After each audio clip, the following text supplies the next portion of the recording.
Hello viewers, আসসালামু আলাইকুম। আমি আজকে আপনাদের করে দেখাবো ওলকপি আলু দিয়ে ছোট মাছের চচ্চড়ি। আমি কড়াইয়ে ছোট মাছ দিয়ে দিলাম। এখানে দিব কিছু হলুদ গুঁড়ো, লবণ স্বাদ মতো,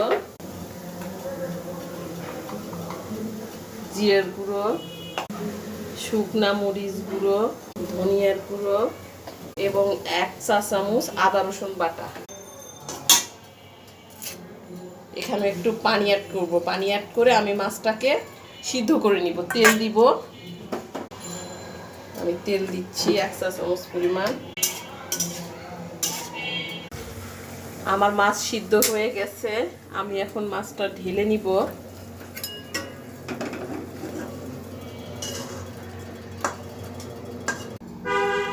এখন আমি কড়াইয়ে তেল দিব 4 টেবিল চামচ পরিমাণ।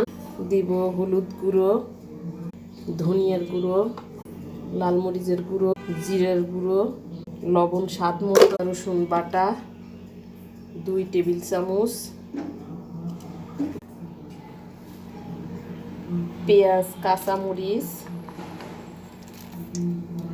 এবং কিছু পেঁয়াজ কলি ছোট করে কেটে রেখেছি, এটাতে দিয়ে দিব। খাবো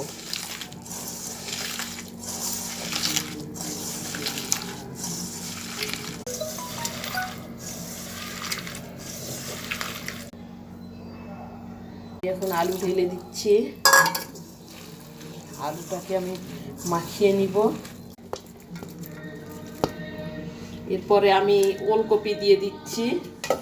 ওলকপি দিয়ে আমি মাখিয়ে নিব 5 মিনিট। আমি এখন এটা চুলায় বসিয়ে দিয়েছি এবং এখানে পানি দিব। পানির মতো আপনারা দিবেন। আমি চুলাটা ধরিয়ে দিলাম। এখন রান্নাটা হচ্ছে।